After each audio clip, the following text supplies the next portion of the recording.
Hi, and welcome back to another episode of I Shouldn't Say This, but my name is Katy Leeson, and I am going to be talking to you today about one of my favourite topics. So sit back, relax, and enjoy this episode of I Shouldn't Say This, but before I dive into this episode, I would like to thank Molly's for giving us this beautiful space, and also our podcast sponsor, We Are the Allies, without which we wouldn't be able to do this. Right, let's get into it. One of my favourite topics of all time to talk about, because even after I would say I first talked about this 10 years ago, and it is my most requested talk. I've been doing this now for 20 years. I have scaled businesses, I've been in boardrooms, I've spoken on stage to thousands of people, but I still have weeks where I think, do I actually know what I'm doing? And what I've realised is no matter where I turn and no matter where I grow, my imposter syndrome always comes back. This episode isn't for brand new leaders, it's for experienced ones. And it's to let you know that you're not on your own, that the imposter is actually our fuel for growth rather than the thing that should hold us back. Research shows that 78% of UK business leaders and 80% of MDs admit to feeling out of their depth. So this episode's for you because we're not on our own. You often feel like it is. I get on stage and when I'm talking about imposter syndrome, I start by getting people to put their hand up if they've ever felt like they don't know what they're doing, or if they've Googled something or now put something into chat instead of asking a question in a meeting. And the reason that I do that is to show how many other people in the room also have their hands up. Imposter syndrome can feel really lonely, especially when you feel like you don't know what you're doing. It can make you feel like you're the only one, but actually we're in very good company.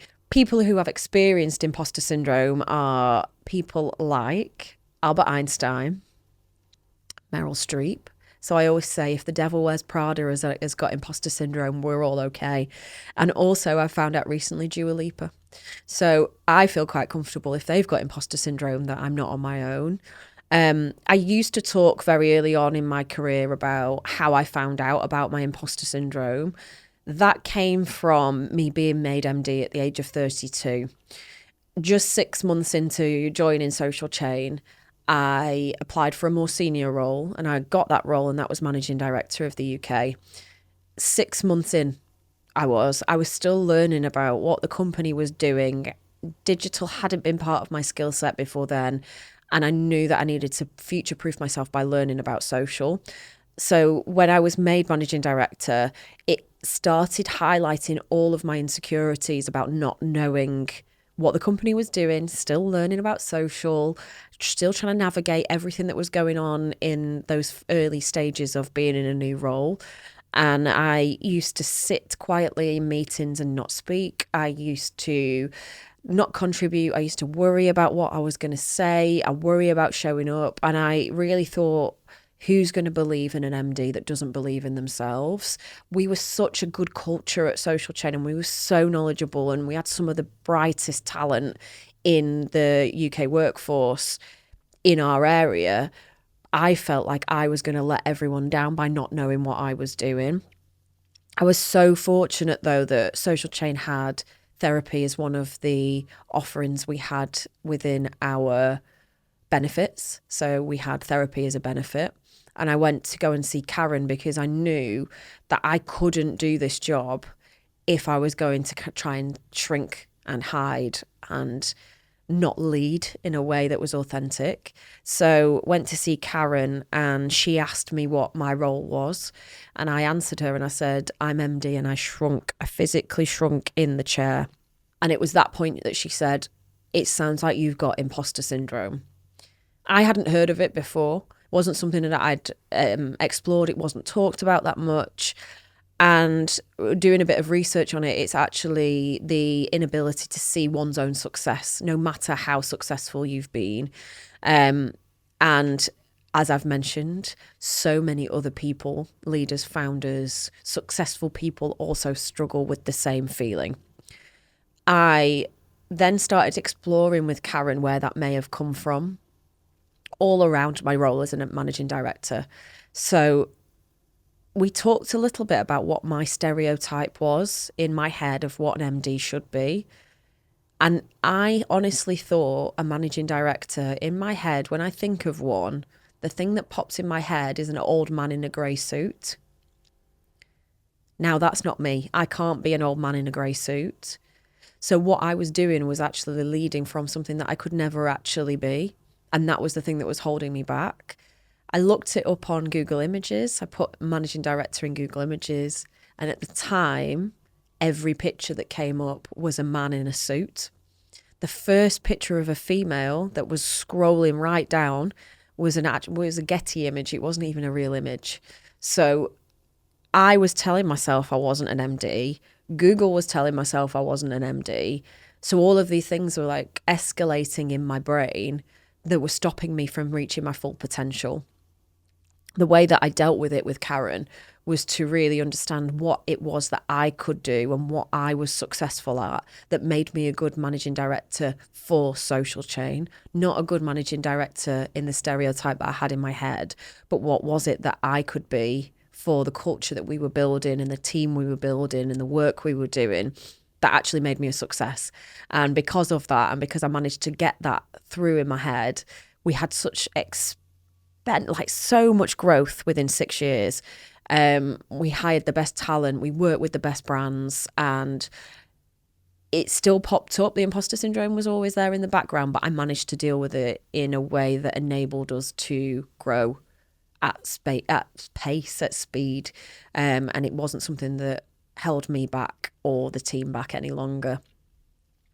You'd think then, because I'd mastered it, that when I went to work for Gary Neville, I wouldn't feel it. I'd know how to manage it. I knew how to deal with my imposter syndrome. But no, I was actually such an imposter because I moved into a whole new world of work, a world of football and a world of sport. That was brand new to me. So that imposter came back. When I went out on my own as a coach, that imposter came back. When I get on stage, that imposter comes back.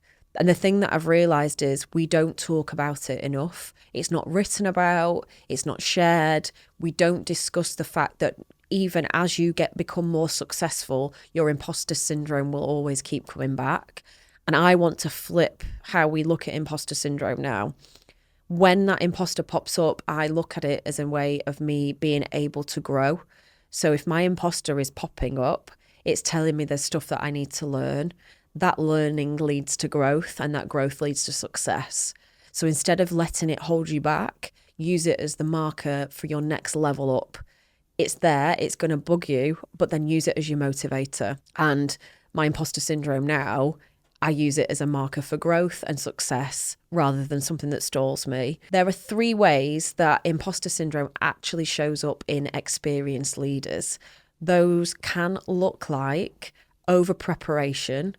So doing 10 times the work so you know that you walk in there with all the information that you might need. Micromanagement, so going above and beyond, making it look like it's high standards, but actually it's a control thing. And finally, pivoting and changing so much that you don't feel like you're going to get caught out. So if you can recognize those in yourself, that is your imposter showing up. Tips that I'm going to give you that I've learned along the way. Not 5 tips on how to manage imposter syndrome, not the ways that how to get rid of imposter syndrome, ways to manage it when your imposter pops up. Flip it and think about the opportunity that it gives you to grow, and think about your values. So one of my values is learning. When my imposter syndrome shows up, I know that that's an opportunity for learning and growth, which actually leads me to lean into my values. So flip the actual narrative on the imposter syndrome and use it as an opportunity to grow. Keep a boost folder. So this is one of my favorite things that came out of group coaching when I was doing it. Keep evidence of all the things that you have succeeded in, because when you go into meetings or when you go on stage or when you're going into that pitch, it's really easy to forget all of the good stuff that you've done before. So 5 minutes before you go into that setting, go into your boost folder and give yourself that little bit of a confidence boost to go into the meeting with full energy, knowing that you've done this before and you can do it again. And finally, understand what the expectation is versus the reality. So, as MD of Social Chain, I thought the expectation was that I would have to be a leader who was bold, wasn't caring, just cared about the numbers, because that's what I had in my head. Whereas the reality of what I was needed to be as the leader within that company was someone who cared, someone who could hire well, someone who built a culture around creating a workforce where people could create the best work because they were happy. Those things were inherently in me. And that allowed me to be a really good managing director for Social Chain. So understand the expectations versus the reality.